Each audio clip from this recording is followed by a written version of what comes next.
सकट चौथ की व्रत कथा का बहुत ही महत्व है। सकट चौथ की पूजा के बाद बिना इस व्रत कथा का श्रवण किए व्रत संपूर्ण नहीं माना जाता है। तो इसीलिए हम आपको आज सकट चौथ की व्रत की कथा बताएंगे, जिसे आप पूजा के बाद अवश्य सुनिएगा। सकट चौथ का मतलब है संकटों को हरने वाली चौथ। इसी दिन भगवान गणेश जी को अपने जीवन के सबसे बड़े संकट से निकलकर आए थे, इसीलिए इसे सकट चौथ का नाम दिया जाता है। जैसा कि आप जानते हैं, माँ पार्वती स्नान के लिए गईं तो उन्होंने अपने द्वार पर सुरक्षा के लिए भगवान गणेश को जन्म दिया, परंतु भगवान गणेश भगवान शिव को जब अंदर आने से रोक रहे थे तो भगवान शिव क्रोधित होकर अपने त्रिशूल से भगवान गणेश जी का सिर धड़ से अलग कर दिया। जैसे ही माता पार्वती को यह पता चला तो वह विलाप करने लगी और अपने पुत्र को पुनः जीवित करने की हट करने लगी। तब माँ पार्वती के इस निवेदन का स्वीकार करते हुए भगवान शिव ने सभी को आदेश दिया कि भगवान गणेश जी के लिए जो भी पहला जीव मिले उसका सिर उसकी अनुमति से लेकर आओ। तब सभी को एक गज का सिर मिला और इसी गज के शरीर से धड़ को अलग करते हुए भगवान गणेश जी को लगा दिया गया। तभी से भगवान गजानन कहलाने लगे और इसी दिन भगवान गणेश को 33 करोड़ देवी देवताओं का आशीर्वाद प्राप्त हुआ। तभी से यह तिथि गणपति पूजन की तिथि बन गई और कहा जाता है यह दिन माघ मास की चतुर्थी तिथि थी। इसी दिन गणपति जी को खाली हाथ नहीं जाने देते हैं और भगवान गणेश को आशीर्वाद मिला कि वह प्रथम पूज्य देवता के रूप में सदैव पूजे जाएंगे।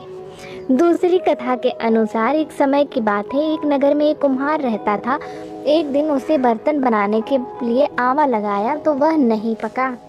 कुम्हार परेशान होकर राजा के पास गया, पूरी बात बताई। राजा ने राज्य के पंडित को बुलाकर इस समस्या का हल पूछा तो राज पंडित ने कहा कि हर दिन एक गांव से के एक घर से एक बच्चे की बलि दी जाए तो रोज आवा पकेगा। राजा ने आज्ञा दी कि पूरे नगर से हर दिन एक बच्चे की बलि अवश्य दी जाए। कई दिनों तक ऐसे चलने के बाद एक बूढ़ी माँ थी जिसका एक लौता पुत्र था।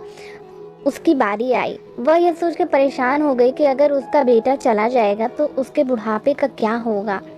यह सोच कर उसने सकट की सुपारी और दूब देकर बेटे से बोला, जा बेटा, सकट माता तुम्हारी रक्षा करेगी। और खुद सकट माता का स्मरण कर अपने बेटे की सलामती के लिए आशीर्वाद मांगने लगी। अगली सुबह कुम्हार ने देखा आवा भी पक गया और बालक भी पूरी तरह सुरक्षित है। फिर सकट माता की कृपा से नगर के अन्य बालक जिनकी बलि दी गई थी वह सभी जी उठे। पौराणिक मान्यताओं के अनुसार इसी दिन सकट चौथ के दिन माँ अपने बेटे की लंबी उम्र के लिए भगवान गणेश की पूजा और व्रत करती है और सकट माता और भगवान गणेश जी उनके पुत्र की रक्षा करते हैं तथा उन्हें दीर्घायु करते हैं। तीसरी कथा के अनुसार एक नगर में एक बूढ़ी माता रहती थी। वह बहुत ही गरीब व दृष्टिहीन थी। उनके एक बेटा और बहू थे। वह माता सदैव गणेश जी की पूजा किया करती थी। एक दिन गणेश जी प्रकट होकर उनसे कहा, हे माता, आप जो चाहे मुझसे मांग लें। तो बूढ़ी माता ने कहा, मुझसे तो मांगना नहीं आता और क्या मांगूं। तब गणेश जी बोले, अपने बहू एवं बेटे से पूछकर ही मांग लीजिए। तब बूढ़ी माता ने अपने बेटे व बहू से पूछा, गणेश जी कहते हैं कुछ मांग ले, तू बता कि क्या मांगू। तो पुत्र ने कहा, माँ तू धन मांग ले। बहू से पूछा तो बहू ने कहा कि आप नाती मांग ले। तब बूढ़ी माता ने बहुत ही सोच विचार कर अपने मतलब की बात कर रहे हैं यह सोचा। फिर उन्होंने अपने पड़ोसन से पूछा तो उन्होंने कहा कि आप यह मांगे कि आप कुछ दिन और जीवित रह जाएं।